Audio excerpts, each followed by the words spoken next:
Bonjour à tous, merci de votre présence. On va discuter, puisqu'il est 15h30 et qu'on est pile à l'heure, d'une thématique un petit peu, on va dire, controverse, risques et opportunités pour les éditeurs européens open source face aux géants de l'IT. Et quand on parle des géants de l'IT, vous savez de qui on veut parler. Hein. On les nomme, on les nomme pas. On peut. Hein. Donc les géants du cloud en particulier, hein, les GAFAM et leurs équivalents asiatiques, les BATIX, comme on dit.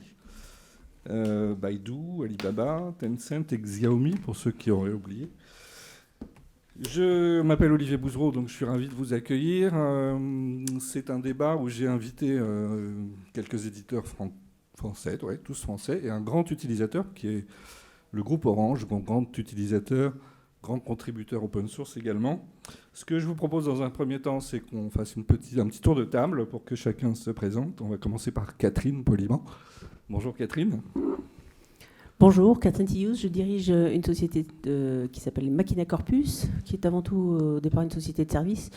Et nous sommes éditeurs de certaines solutions libres basées sur des briques de cartographie. Voilà. Donc GeoTrek, GeoRivière, TerraVisu, Observe. Voilà. Donc alors moi j'aurais un discours un peu particulier, une casquette un peu particulière, puisque donc ce sont des produits qui ont un territoire très franco-français, voilà, et qui s'adressent à des collectivités territoriales. Donc ce sont des outils cartographiques libres qui sont à destination des gens qui ont un territoire à opérer. Voilà. Merci Catherine. À sa gauche immédiate, Ludovic Dubost. Bonjour Ludovic. Bonjour Olivier. Donc, je suis Ludovic Dubost, PDG de la société XWiki. Donc, je remplace Stéphane Fermigier, qui normalement aurait dû être dans ce panel, mais dans un panel à côté. Et donc, on fait des logiciels collaboratifs de partage de connaissances et aussi d'édition collaborative qui s'appellent XWiki et CryptPad et qui sont, par essence, font partie des stacks collaboratives que les entreprises ont besoin et se retrouvent concurrents de solutions comme Google ou Microsoft. Donc forcément, on est un peu au cœur de ce sujet de concurrence. Et on est aussi client, puisque finalement, on a des offres SaaS et on les déploie sur des plateformes d'hébergeurs dont font partie aussi les GAFAM. Parfait, merci. Gilles Vitton, j'ai défloré un peu le sujet. Donc, Head of Open Source Programme pour Orange France. C'est OSPO, on peut dire, hein, c'est ça ? Oui, tout à fait, c'est ça. Donc je suis dans le groupe Orange, donc à Orange France, donc qui est l'entité de l'opérateur télécommunication d'Orange en France. Donc c'est entre 8 et 9 milliards d'euros de chiffre d'affaires, 60 000 salariés. Pour la DSI, pour donner un ordre de grandeur au niveau de la DSI, il y a un peu plus de 1000 applications dans notre SI et il y a 3000 salariés dans le SI. Donc pour ma part, donc je suis responsable je suis responsable de la gouvernance open source donc pour Orange France et vice-président du TOSIT, de mon engagement dans l'écosystème open source, excusez-moi, et donc membre du conseil d'administration d'OW2 puisqu'on est partenaire stratégique de la fondation OW2. Merci beaucoup. Et Laurent, bonjour Laurent Marie. Bonjour à tous, on m'entend. Bonjour, Laurent Marie, je suis le président de la société Vortex, une société d'expertise en logiciel open source, plus particulièrement orientée autour de tout ce qui est infrastructure et identité. Et dans ce cadre d'expertise, nous avons aussi une deuxième casquette qui nous joue un rôle d'éditeur, notamment sur certaines solutions que l'on va trouver dans le monde réellement du libre. Je vais la citer, les modèles d'app par exemple, sur lesquels on tient la roadmap et sur lesquels on est accompagné en termes de R&D par nos différents clients, dont Orange par exemple. Parfait. Alors je ne sais plus si je vous l'ai dit, mais moi je m'occupe aussi de la communauté OW2, donc en tant que responsable de la communauté, notamment community manager. J'ai aussi une casquette de journaliste. Hein. Donc on va commencer par vous, si vous voulez bien, Laurent. Est-ce qu'on peut parler de différenciateur en termes d'open source ? Est-ce que c'est un élément vraiment différenciant quand on est sur le marché de l'édition de logiciels ? Alors, oui. Pour répondre ça devient un critère aussi très de rapidement, choix. bien évidemment, c'est devenu un critère de choix. Ça l'est au final depuis assez longtemps, mais ça a été un petit peu, je pense, monté en exergue par les quelques années que nous venons de vivre, notamment avec le Covid. où on n'a plus, au final, maîtrisé notre grande problématique industrielle, c'est-à-dire qu'on ne sait plus rien produire.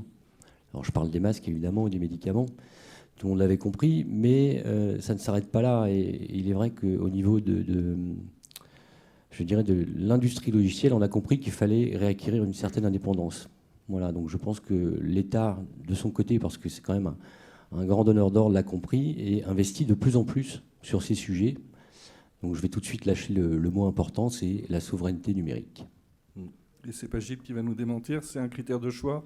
Dans l'évaluation de tout nouveau service, finalement, il y a le volet open source qui est ouvert systématiquement. Tout à fait. En fait, on a mis en place à Orange France une obligation d'étudier l'open source depuis 2018 maintenant. Donc chaque projet de rénovation qui démarre Orange France est obligé de présenter un scénario open source. Ça ne veut pas dire qu'il va le retenir au moment du comité d'investissement, mais ça veut dire comment il l'a étudié, et donc ça augmente les chances qu'on le choisisse. Bon, le résultat, c'est que malgré tout, il y a quand même 7 projets sur 10 qui démarrent à Orange en termes de rénovation ou de nouvelles applis qui choisissent le scénario open source, ce qui est quand même conséquent. Donc ça, c'est le premier point.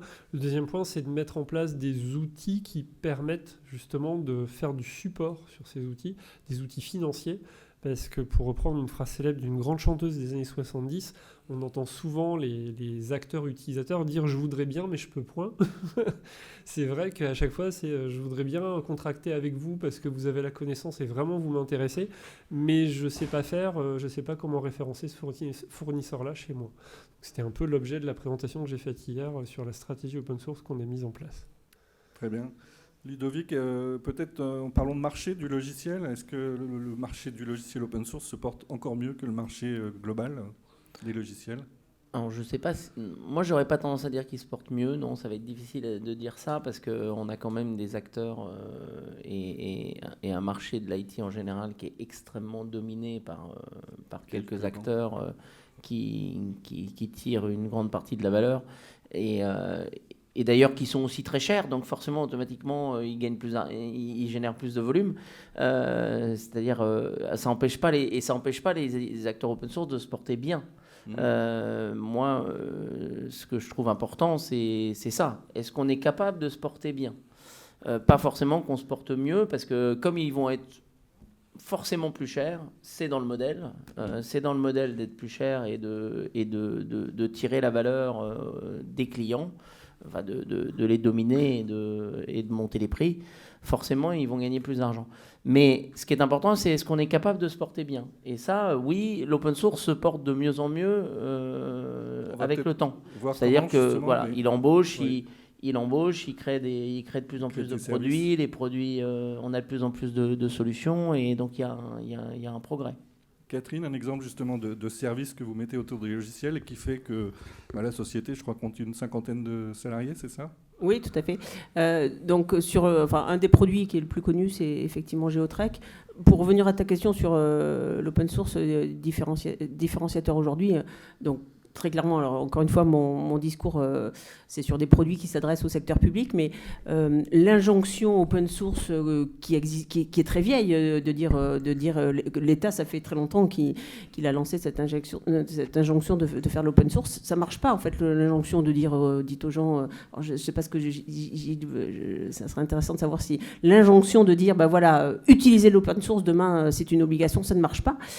Et je trouve qu'aujourd'hui, on voit que les valeurs de l'open source répondent aux besoins des utilisateurs. Donc il y a souveraineté, il y a le stress aussi de la valeur, du prix. On est quand même sur, en général, des niveaux de prix moindres. Et aujourd'hui, plus personne n'a de l'argent. Il y a beaucoup de gens qui en ont moins.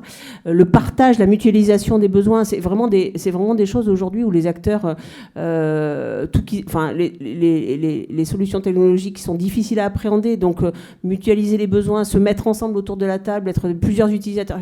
On est dans ce... Et là, l'open source a des réponses. Et donc, effectivement, aujourd'hui, l'injonction depuis 10 ans de faire l'open source, elle est devenue réalité. Et je pense qu'effectivement, aujourd'hui, les utilisateurs ont besoin de ces solutions-là parce que ça répond à leurs problématiques de sobriété, de mutualisation, d'emballement de technologiques qu'ils n'arrivent plus à maîtriser. Donc voilà. Donc je pense qu'aujourd'hui, effectivement, je dirais que ça décolle. Et encore une fois, je suis assez d'accord pour dire que ça marche pas mieux que l'open source, marche pas mieux que le reste de l'informatique. Mais je pense qu'effectivement, aujourd'hui, il y a une certaine maturité, une certaine... Par rapport à votre offre, c'est aujourd'hui et donc, les services managés qui vont... Alors, donc aujourd'hui, nous, Geotrek, on le vend effectivement au service manager. En 2022, ça a une très belle accélération. Il y a de plus en plus de territoires qui nous benchmarkent par rapport à des solutions propriétaires et qui se rendent compte qu'effectivement, et je pense qu'ils sont très attirés par le côté partage avec d'autres utilisateurs, le côté, je ne suis plus seul devant mon choix d'outils informatiques, mais je le partage avec une communauté d'utilisateurs qui a le même problème que moi. Ça rassure. Donc effectivement, je trouve qu'aujourd'hui, on est dans une période d'accélération sur ces solutions-là. Gilles voulait réagir, je crois. Oui, c'était juste sur l'injonction, effectivement, tu as tout à fait raison. En fait, la raison pour laquelle cette obligation a fonctionné à Orange, c'est simplement parce qu'on a mis en place, en parallèle de cette obligation d'étudier l'open source, les moyens pour aider à étudier l'open source, pour éviter justement d'avoir à négocier avec tous les projets. Ah oui, mais moi, j'ai pas les moyens, j'ai pas l'expertise, j'ai pas le budget.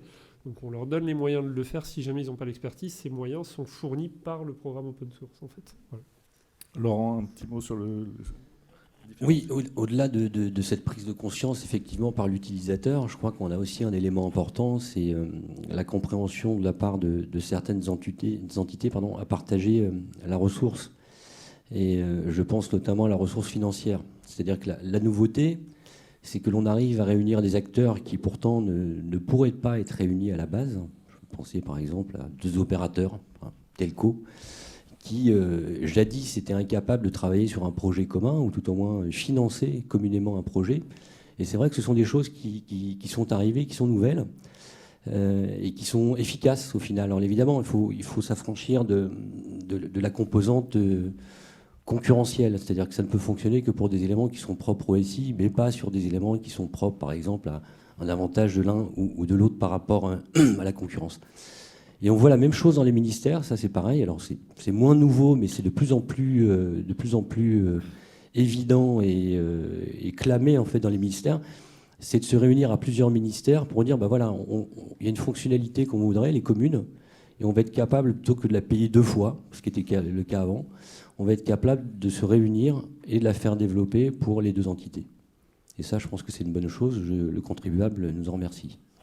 Et Ludovic, ça va jusqu'à la mutualisation du traitement avec le cloud aujourd'hui, donc des clouds mutualisés, multi-entités.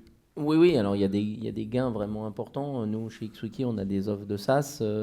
Et on a aussi en fait un deuxième logiciel qui s'appelle CryptPad où on va jusqu'à avoir un seul serveur pour tous les utilisateurs. Donc ils peuvent prendre des abonnements et les déploiements sont beaucoup plus légers. Là, on peut dire que c'est de la coédition chiffrée. Hein, c'est un peu c'est du CryptPad, c'est de la coédition chiffrée. Et en fait, on a fait une offre freemium avec cette solution, qui était différent de ce qu'on faisait avec XWiki, où on n'avait pas d'offre gratuite. Et aujourd'hui, en fait, dans notre marché, on peut pas s'affranchir d'offres gratuites qui sont des points d'entrée vers les utilisateurs pour faire connaître les produits. Tous les grands produits et toutes les plateformes SaaS qui se montent aujourd'hui ont des versions gratuites utilisables dans une certaine mesure, avec des pièges derrière. Il y a toujours le système qui a été pensé pour trouver, soit faire payer tout de suite parce qu'on aura besoin de quelque chose de plus, soit faire payer dans le temps plus tard. Et ça, c'est le plus gros risque d'ailleurs pour les acteurs, quand on prend des solutions propriétaires. Cloud, c'est que une fois qu'on a mis les données dans le système, on est très fortement prisonnier.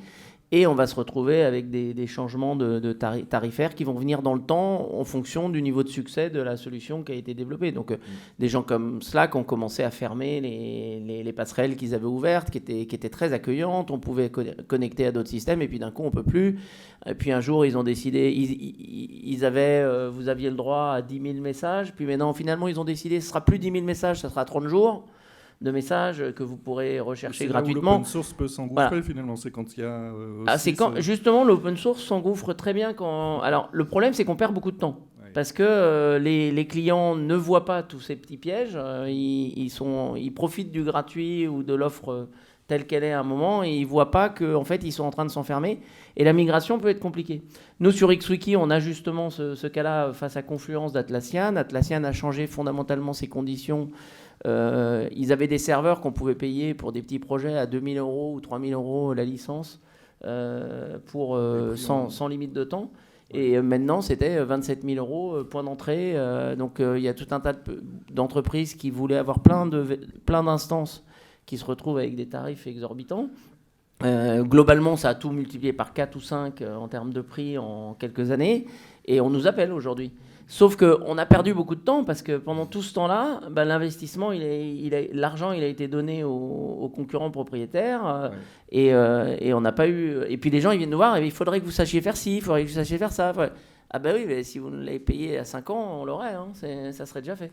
Mais il y a une opportunité quand même, pour autant, Catherine, mais on perd du temps. Est-ce qu'on peut évoquer le glissement des métiers dont on parlait un peu tout à l'heure entre éditeurs, justement, ESN, la société de service qui va intégrer la solution chez le client, et prestataires de services managés comme vous pouvez l'être à présent? Est-ce que l'éditeur est contraint d'aller vers finalement les 3 activités aujourd'hui? Alors oui, dans notre cas, donc les logiciels que nous avons sont des logiciels métiers, donc on est toujours en développement et donc on a toujours ce rôle d'intégrateur de société de services. Voilà, donc on est sur des briques très métiers, donc effectivement on est toujours encore dans le métier de l'intégrateur et du développement de la solution. Et effectivement, on va jusqu'à donc on opère aujourd'hui en service hébergé. On espère être demain peut-être opérateur cloud si nos clients sont prêts à passer là-dessus. Et donc effectivement, ce qu'on observe, c'est que les clients, nous qui sommes opérateurs de logiciels métiers, on nous demande d'être aussi opérateurs des données, des machines. Enfin voilà, les clients veulent effectivement avoir un seul interlocuteur et ont aujourd'hui envie que le prestataire fasse tout de bout en bout. Donc effectivement, nous sommes de fait dans un rôle d'intégrateur de plusieurs métiers. Oui. Gilles, justement, votre position, vous avez vu l'hégémonie des grands Microsoft, etc. Vous êtes partenaire parfois d'ailleurs, Orange est partenaire en tout cas de ces éditeurs aussi. Comment vous voyez maintenant le paysage des éditeurs open source sur le marché de la mutualisation et de la prestation de services dans le cloud? Alors nous, c'est quelque chose qu'on commence à faire, mais on essaye aussi beaucoup de monter des clouds privés. Donc on a plutôt tendance à pouvoir continuer à utiliser de l'open source plutôt que des services managés, même si la part des services managés devient de plus en plus... Enfin, des clouds, pardon. SaaS, voilà, je vais réussir à le dire correctement. La partie SaaS devient de plus en plus importante, mais elle reste quand même minoritaire par rapport à l'ensemble du système d'information d'Orange France en particulier. Voilà. Les applications d'Orange pour le management d'Orange sont de plus en plus en cloud privé, c'est ce que vous Voilà, dites, exactement. Il y a une grosse partie de legacy qui n'a pas encore basculé, ça c'est certain, mais en tout cas, toutes les applis sur lesquelles on investit, on essaie de les mettre dans un cloud privé. Et il y a quelques cas où effectivement on part sur du SaaS, mais ça reste... c'est important financièrement, mais ça reste marginal par rapport au total. Alors j'entends, Laurent, vous pourrez me le confirmer, de plus en plus effectivement de grandes entreprises me dire que le cloud public, en tout cas, ils en reviennent finalement. Ils commencent à se dire, si c'était un service qu'on devait opérer, on va peut-être l'opérer en interne. Alors, pas assez à mon goût. Pas assez. Oui, effectivement, on note. Alors après, ça dépend de la donnée au final. Une donnée qui peut être considérée comme stratégique pour une structure ne l'est pas forcément pour une autre. Donc de savoir que, par exemple, les Américains ou les Chinois peuvent accéder à une donnée, si c'est une boucherie-charcuterie, c'est pas très grave. Bon, c'est du si marché local, oui. Voilà, si on est dans une banque, ça devient différent. Et puis si en plus on est l'État, on a les dossiers de l'ensemble des Français, ou voire même la CNAM, par exemple, où on a les données de santé de beaucoup de personnes.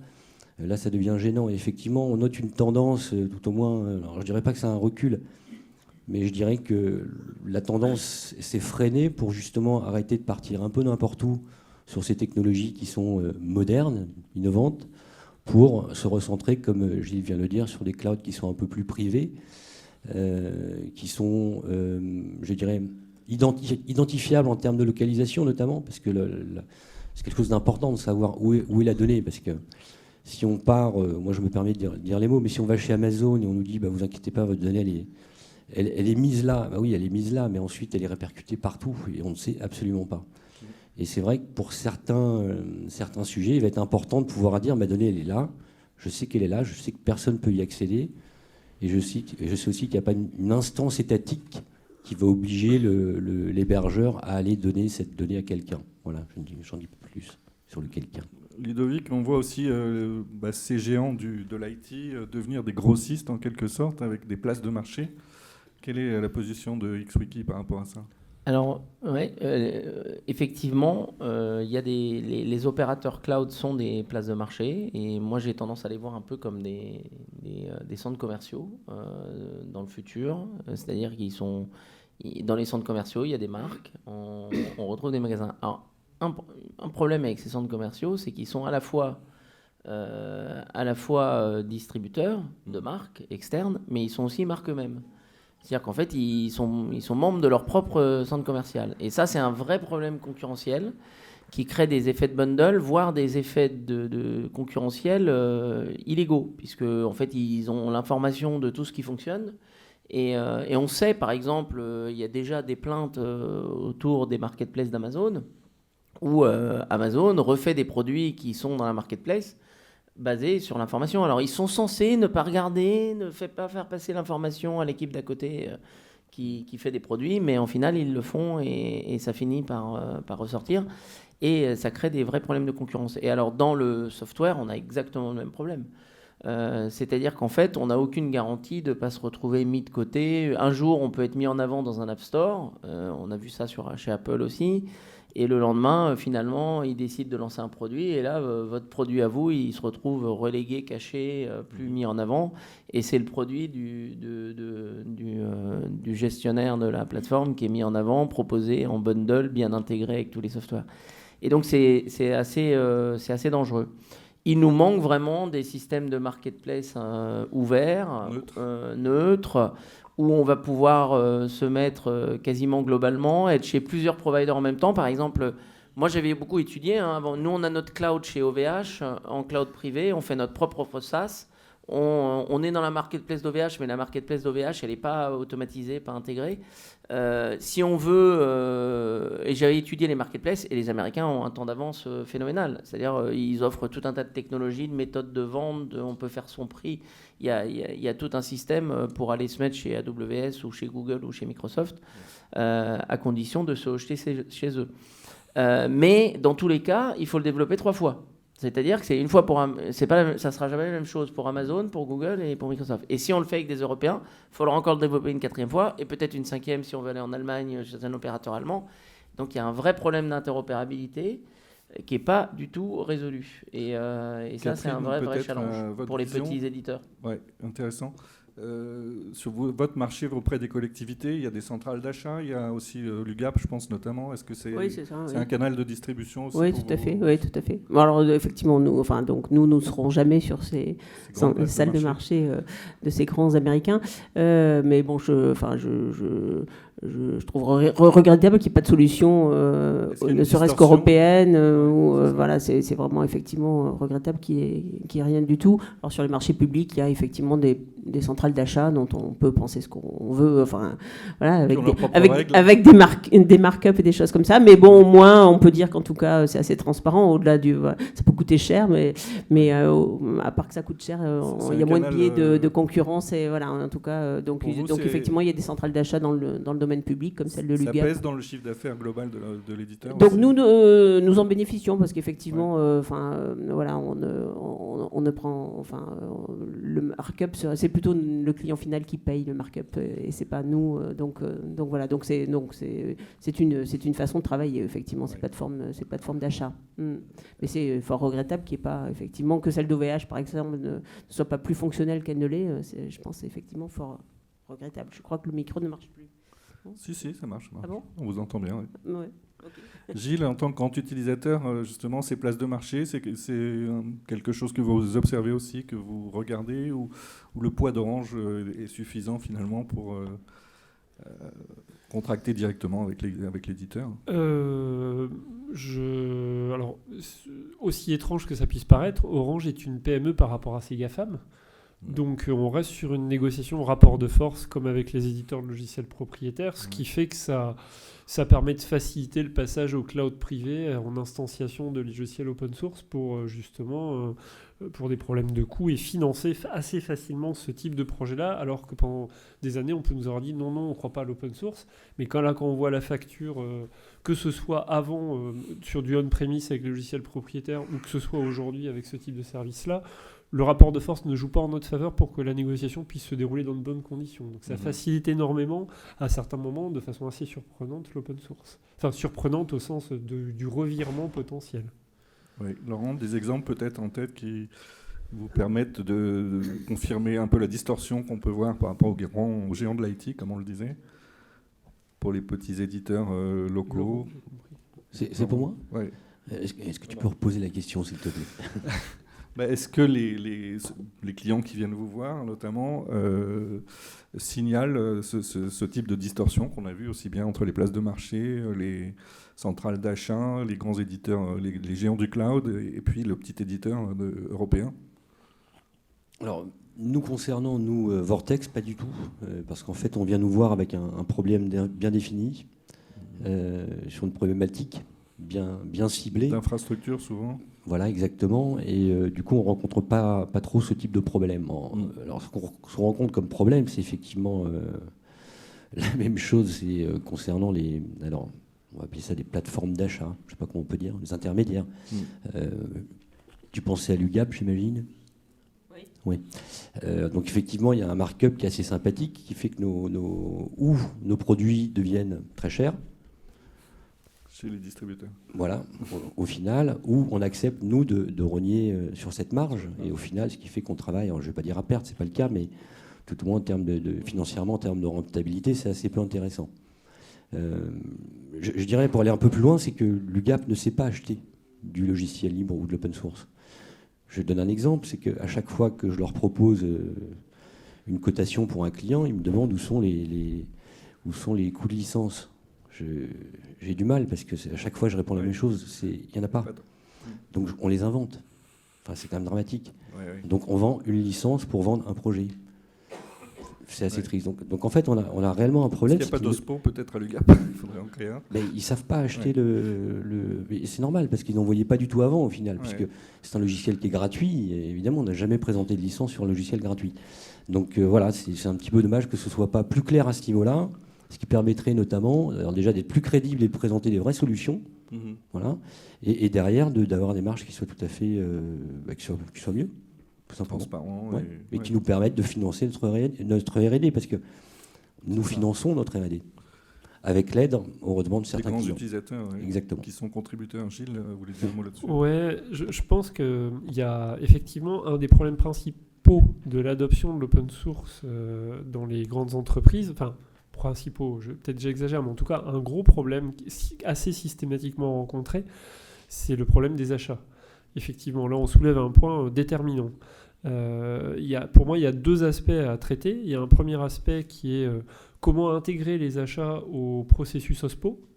Et donc, nous, c'est ce qu'on a fait à Orange, c'est ce qui fait qu'on a eu le prix hier, parce que ça fait partie de stratégies qu'on a mis en place, c'est comment faire en sorte d'intégrer un acheteur dans les relais open source qu'on a à Orange, pour pouvoir craquer avec lui la façon de pouvoir référencer de nouveaux fournisseurs de petite taille assez facilement et pas en leur demandant de remplir des contrats de 80 pages dès la première fois. Le deuxième sujet, on ne l'a pas encore complètement craqué, c'est le processus d'appel d'offres. Intrinsèquement, le processus d'appel d'offres exclut les logiciels open source parce qu'on se retrouve à demander à un acteur qui ne fait pas les mêmes marges que les éditeurs de logiciels propriétaires d'accepter de faire 3 mois d'avant-vente pour répondre à des questionnaires et pour faire des POC, alors que lui n'a pas la même marge et qu'il faudrait justement le financer en parallèle du RFP. Et ça, tant qu'on n'aura pas réussi à craquer ce sujet-là avec les achats chez nous pour faire en sorte de dire, vous regardez l'open source avant de lancer l'appel d'offres, ou bien vous regardez l'open source en parallèle de l'appel d'offres, mais indépendamment de l'appel d'offres, on aura ce problème-là. C'est un sujet que j'essaie de traiter depuis plusieurs années, mais on ne peut pas traiter tous les chevaux en même temps. Mais c'est bien quelque chose que j'ai en ligne de mire, justement. Et de la même façon que j'ai présenté un point que j'ai craqué sur la partie financière, justement, avec l'acheteur précédemment hier, j'espère bien dans 2 ou 3 ans qu'on pourra présenter le même sujet sur les RFP. Ok. Ludovic, tu Ouais, rencontres ça. je suis assez d'accord avec ce qu'a dit Gilles. Nous, on a eu des expériences assez bizarres parfois avec les achats. C'est que, alors souvent, on a des sponsors qui nous aident en interne et on arrive à résoudre les problèmes. Mais moi, j'ai eu un cas où ça faisait 10 ans qu'on travaillait avec un fournisseur qui nous a remonté, qui était une filiale d'un grand groupe, et on est remonté aux achats du grand groupe. Et en fait, ça a très très mal commencé la discussion, parce qu'en fait, ils ont commencé à nous dire il va falloir remplir toutes ces nouvelles exigences qu'on n'avait jamais eu besoin. En fait, on n'avait jamais eu besoin, mais bon, c'était de la paperasse. Et ils nous ont dit, mais là, vous nous demandez quand même de s'engager sur tout un tas de trucs nouveaux, donc forcément, ça va être plus cher. Et ils ont commencé à me dire, ça va être inacceptable si c'est plus cher. Je lui ai dit, ça va être inacceptable que c'est inacceptable. Et donc on est parti, on s'est assez fâché, hein, c'est vite. Ouais. Et j'ai dit, on va appeler notre client, hein, vous allez discuter avec lui, parce que nous, ça va pas être possible comme ça, quoi. Puis il a rappelé, et finalement, ils ont appelé le client, et puis ils ont dit, finalement, faites-nous une proposition. Et on a rediscuté, mais ça a été très très tendu, perdu beaucoup de temps. Quasiment tout là, on a eu un peu plus d'argent pour compenser le fait qu'on nous demandait plein d'exigences, qui est parti. En fait, cet argent, en réalité, est parti dans toute la discussion qu'on a prise, quoi. Et une des raisons qu'il y a derrière, c'est qu'effectivement, ils nous prennent pour des éditeurs propriétaires. C'est-à-dire qu'ils ont des très très mauvaises expériences avec les éditeurs propriétaires, et je comprends tout à fait pourquoi. J'ai été de l'autre côté de la barrière à une époque, hein, et la négociation est très sympathique. On n'a pas du tout de position de force donc face à un éditeur propriétaire. Et donc ils essayent, ils se défendent tant qu'ils peuvent. Mais il faut comprendre que finalement, on n'est pas du tout dans la même situation. On est dans une relation beaucoup plus équilibrée. Et finalement, il faut voir cette négociation différemment. Mais bon, comme tout acteur, on sait qu'il faut aller vers l'acheteur avec un peu de marge. Sinon, on va pas... De toute façon, l'acheteur, c'est son boulot d'obtenir une réduc. Ouais. Mais c'est effectivement quelque chose d'important. Et c'est bien d'avoir les OSPO qui aident. Et nos clients qui nous sponsorisent en interne pour dire non mais attendez, il n'y a pas, faut pas, vous foulez pas, c'est pas la peine d'aller essayer de les faire réduire, c'est déjà beaucoup plus bas que la concurrence. Catherine, l'interlocuteur dans la collectivité, ça va être un OSPO éventuellement ou c'est pas encore en place ça ? Non, en général, c'est pas vraiment en place, mais bon, par contre, ils sont quand même un peu plus à l'aise avec l'open source que je dirais peut-être qu'un grand compte, oui. Voilà, donc je pense quand même assez plus facile. Puis bon, après ils ont quand même commencé à avoir un peu plus l'habitude d'acheter de l'open source. Bon, après ils vérifient quand même pas mal de choses, la sécurité du logiciel, des choses comme ça. Enfin bon, ils choisissent pas sans regarder, mais enfin bon voilà, ils commencent à avoir un peu plus l'habitude d'acheter de l'open source. Ouais. Et le décideur, c'est le responsable métier, ça va être le responsable du poste par exemple. Il y a les deux, mais il y a beaucoup de DSI quand même dans les grandes collectivités territoriales. Oui, beaucoup de DSI qui commencent vraiment aujourd'hui à avoir une expérience réelle d'acheter de l'open source. Ouais. Est-ce que les nouveaux modèles économiques du cloud ont déjà fait leur apparition avec l'achat, par exemple, à l'usage, le paiement, l'abonnement? Non, alors... Pas en tout cas, c'est pas l'expérience qu'on a aujourd'hui. C'est difficile de savoir si c'est une sorte de blocage culturel ou peut-être un problème d'achat. Bon, parce que les collectivités territoriales ont toujours du mal à acheter, à payer un mensuel. Ils ont encore, des processus d'achat un peu figés et un peu passéistes.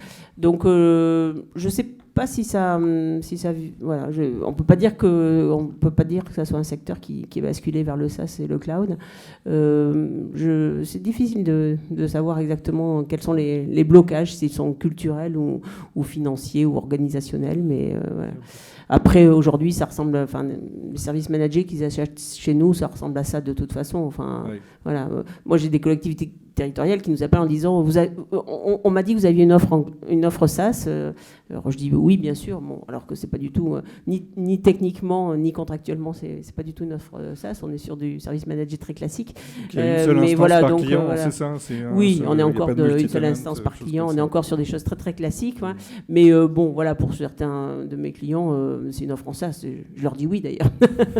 Voilà. Donc c'est difficile de savoir pourquoi c'est pas encore plus répandu que ça. Mais, Ludovic, Laurent, je te donne la parole tout de suite après. Ludovic, je crois que tu voulais parler des modèles économiques, non ? Non, mon expérience sur les facturations à l'usage, c'est que déjà, dès qu'on parle d'un compte moyen à grand, il y a des aspects budgétaires, on veut savoir combien ça va coûter.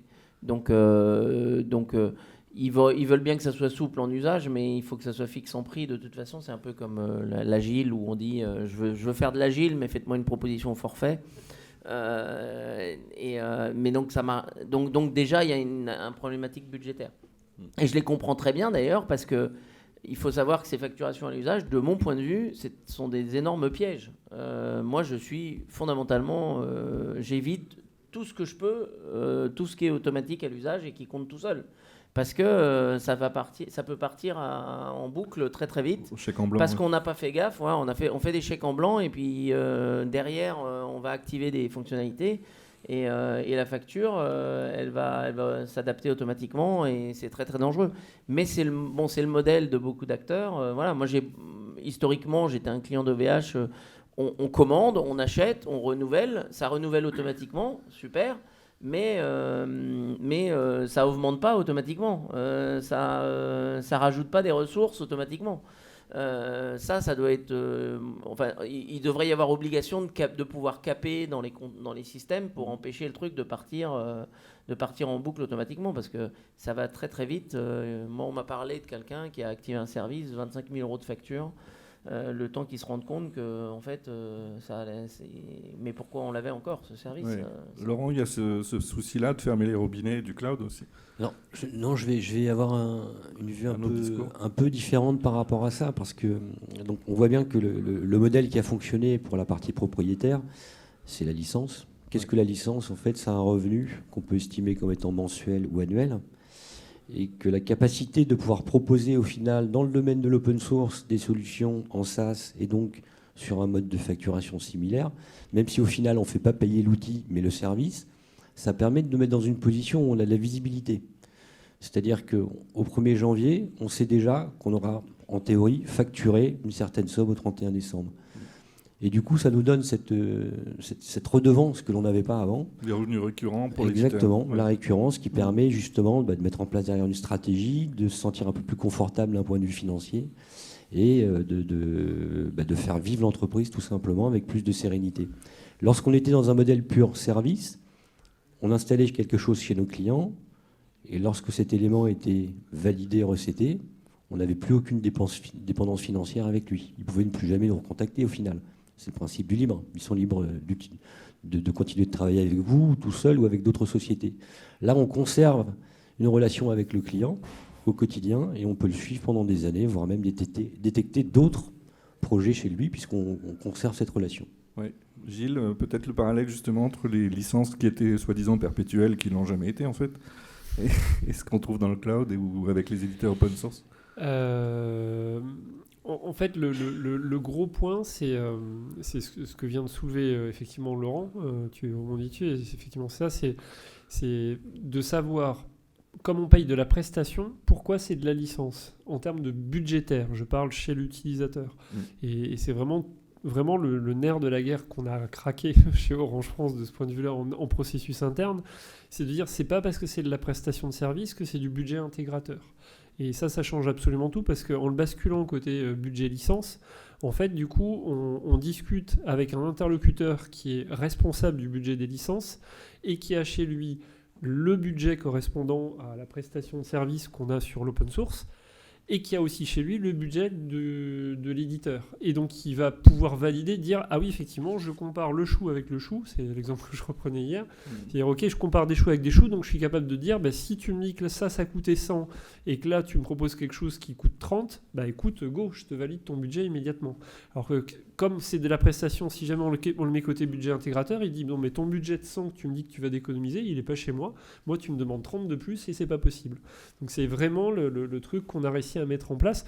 Et l'aspect maintenance sur la visibilité est absolument essentiel. C'est justement Avec un éditeur de logiciel, on lui donne de la maintenance, c'est du prépayé, effectivement. Et donc là, l'idée, c'est de dire cette prestation, ok, c'est du créditant, mais c'est juste la métrique pour compter éventuellement et mettre une limite à la prestation qui va être faite, sans espérer nécessairement consommer tout ce qui est dans ce créditant. Mais par contre, ça offre une visibilité aux partenaires pour savoir que il peut immobiliser des ressources pour couvrir ses ressources financièrement parce que c'est une maintenance qu'on paye et que c'est sûr qu'il va toucher ce revenu-là. Donc c'est vraiment une relation gagnant-gagnant de ce point de vue-là. Nous, d'un côté, on peut justifier les budgets et de l'autre côté, le partenaire, lui, peut maintenir les compétences chez lui par rapport à ça. Est-ce que la contrepartie de ça, c'est pas aussi le partage des responsabilités, justement, entre celui qui va hoster l'application, celui qui va l'opérer, celui qui va en profiter avec ses utilisateurs ?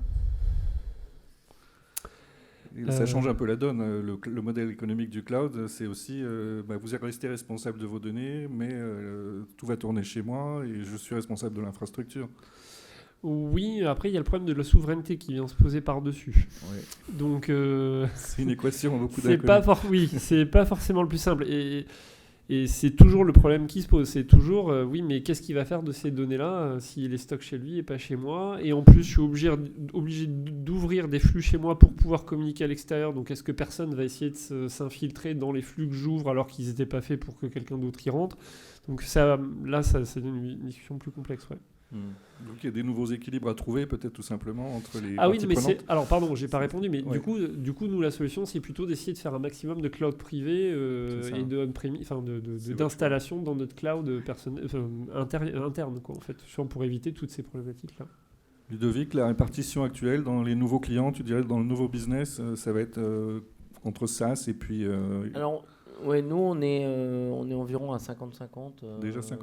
On a en fait que ça soit SaaS ou hosting un peu professionnel parce qu'on a un peu les deux. On a une part de SaaS qui est plutôt orientée vers les PME, les plus petits qui achètent en ligne. Et ça ne veut pas forcément dire qu'ils achètent en ligne en fait. Ils peuvent être en SaaS en achetant en grand compte, relation avec un commercial, un projet, etc. Donc il y a aussi cette dichotomie à bien comprendre, c'est-à-dire qu'il ne faut pas il y a aussi héberger à l'extérieur, donc manager ou cloud. Il y a aussi une commercialisation qui est différente en fonction de petits comptes ou grands comptes. Ça, c'est un point qui est important. On parlait de la sensibilité des données aussi tout à l'heure. Donc là, c'est de la gestion de connaissances. Oui, nous, ça joue beaucoup. On voit que le SaaS, c'est pas la panacée. Donc, parce que en fait, le challenge sur le type de données qu'on a, il est plus élevé. Nous, c'est-à-dire qu'à la rigueur, sur certains autres logiciels, par exemple, juste vos sites web, si vos sites web, vous les hébergez facilement à l'extérieur, puisque de toute façon, ils vont vers l'extérieur. Par contre, les données de collaboration, elles ont plutôt vocation à rester à l'intérieur, peuvent être très très sensibles, il peut y avoir tout un tas d'informations très confidentielles dans ces documents. Donc, on est plutôt, on se prend les questionnaires de sécurité plus élevés. Si on doit passer en SaaS. Et aujourd'hui, les contraintes sont de plus en plus lourdes. On vous demande de chiffrer 3 fois. Enfin, bon, c'est voire trop lourd. Hein. C'est très, très... il faut que vous fassiez attention à vos employés. Enfin, il y a tout un tas de trucs. Donc, ça peut être très, très lourd et très, très... Et à la fin, ça passe pas. Hein. C'est-à-dire que nous, les questionnaires des sociétés américaines sont extrêmement poussés. Hein. Catherine, c'est pas les mêmes informaticiens non plus. Quand on va opérer, c'est plus effectivement des administrateurs, des gens qui vont essayer de gérer le capacity planning, ce genre de choses, que des développeurs de fonctionnalités nouvelles. Donc, alors, la question, c'est quoi ? C'est sur nos propres ressources, c'est ça ? Voilà, c'est pas le même métier. Alors, effectivement, chez nous, c'est effectivement aller vers des nouveaux profils et des nouveaux métiers. Alors, comme c'est pas encore une très grosse partie de notre activité, mais effectivement, c'est des profils très, très différents des profils de développeurs que nous avions au départ. Oui. Qui sont difficiles à trouver maintenant ou... Alors, je dirais non, parce que c'est les profils de développeurs qui sont très difficiles à trouver. Donc non, c'est pas forcément des... Enfin, tout est en tension dans le numérique aujourd'hui, mais non, c'est pas le plus difficile, non. Ok. Alors, je voudrais que vous puissiez poser vos questions. N'hésitez pas à lever la main si vous en avez. Sinon, je vais continuer un petit peu. Quelqu'un lève la main, non ? Là, il y a une question. Ah.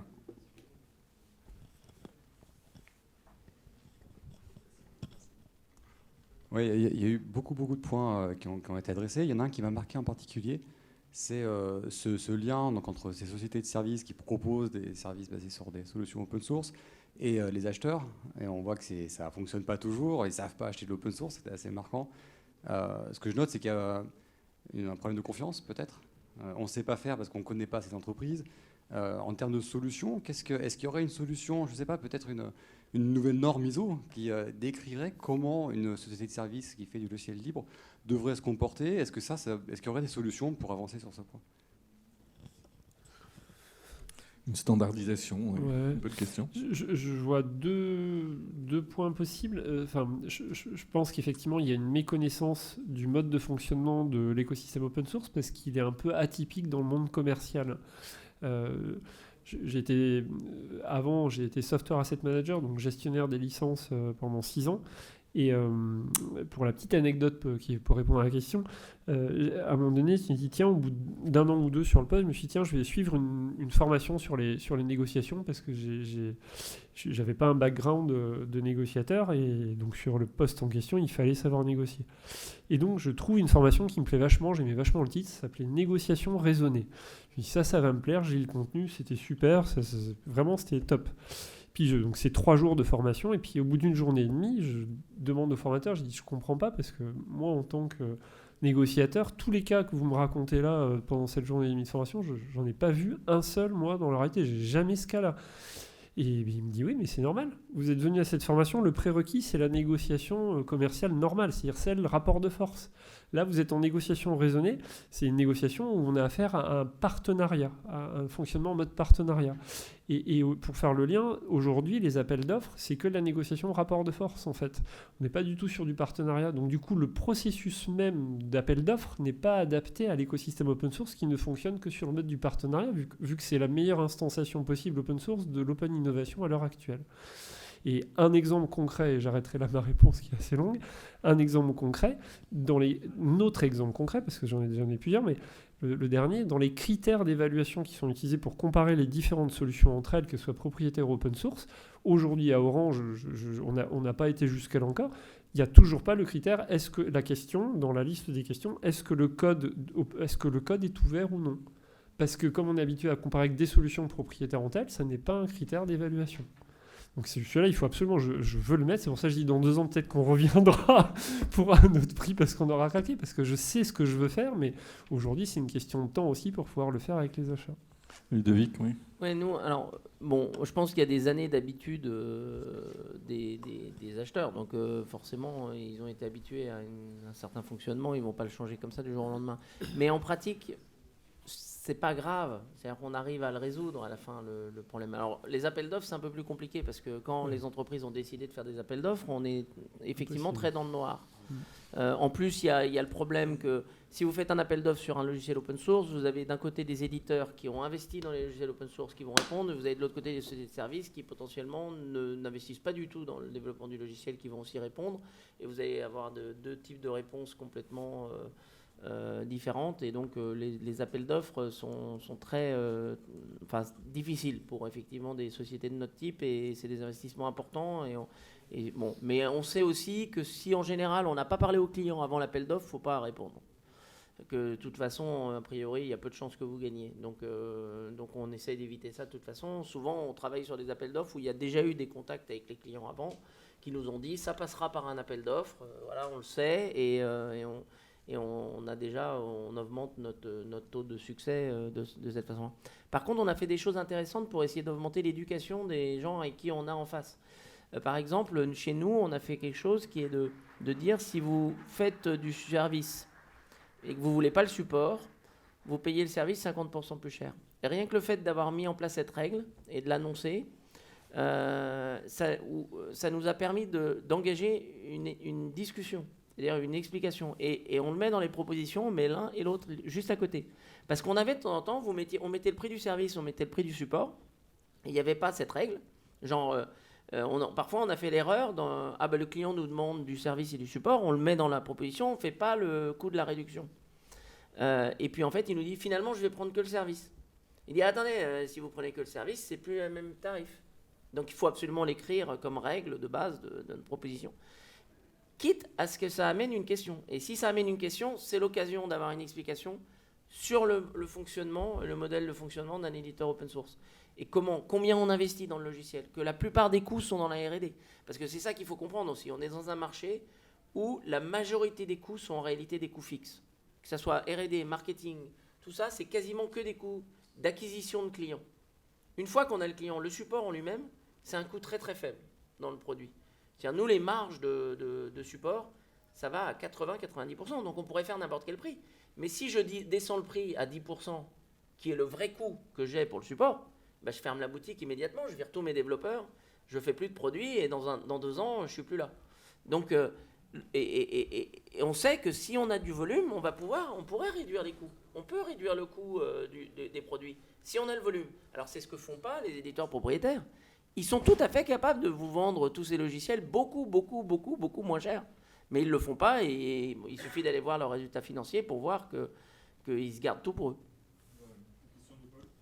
Oui, donc c'était pour prolonger la question précédente, en fait. Donc, je suis éditeur de logiciels no-code, des plateformes no-code pour la presse. Donc, en fait, je voulais rebondir sur la question précédente. Vous avez parlé du rôle des marketplaces auparavant. Et votre question, en fait, sur la structuration de la relation client-fournisseur dans le cadre du logiciel libre, ne pourrait-elle pas s'envisager dans une extension de la fonction de la marketplace pour structurer en fait le type de contrat, etc. Parce que la marketplace, ce que j'ai compris dans un premier temps, ne serait-ce que pour OVH, c'est pour conserver ses clients, hein, parce qu'ils sont consommateurs de ses ressources. Donc, est-ce qu'à un moment donné, la marketplace n'a pas intérêt à valoriser en fait les solutions qu'elle met en vente, en fait. Et donc, dans le cadre de cette valorisation, est-ce qu'on ne pourrait pas imaginer une espèce de standard dans la négociation, dans la vente, dans la contractualisation de tout ce qui se passe sur les marketplaces, en fait?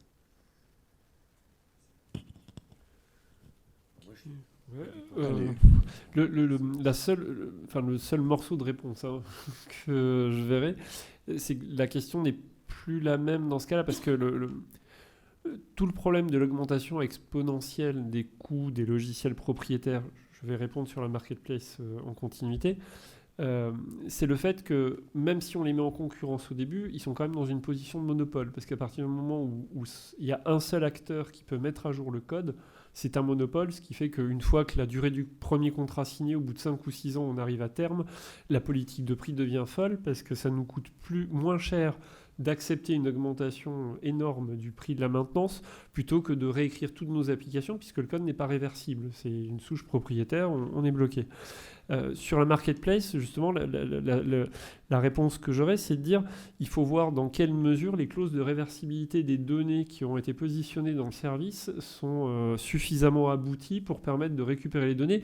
Mais il n'empêche que le coût de réinstanciation d'un nouveau service qui pourra consommer ces données pour remettre en place le même service va quand même coûter cher. Donc malheureusement, il y a un aspect un peu prisonnier du service qui n'est pas toujours facile à régler et qui fait qu'on préférera potentiellement, si on peut, parce qu'on ne peut pas tout le temps, et puis c'est pas le faire dans un cloud privé en instanciant la solution chez nous.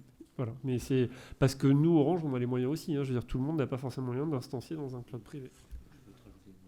Oui, vas-y Laurent. Oui, alors, il faut bien voir que la marketplace, et ici il y a beaucoup de personnes que ça intéresse d'ailleurs, mes voisins, parce qu'ils ont des produits finis, une solution qu'ils peuvent vendre.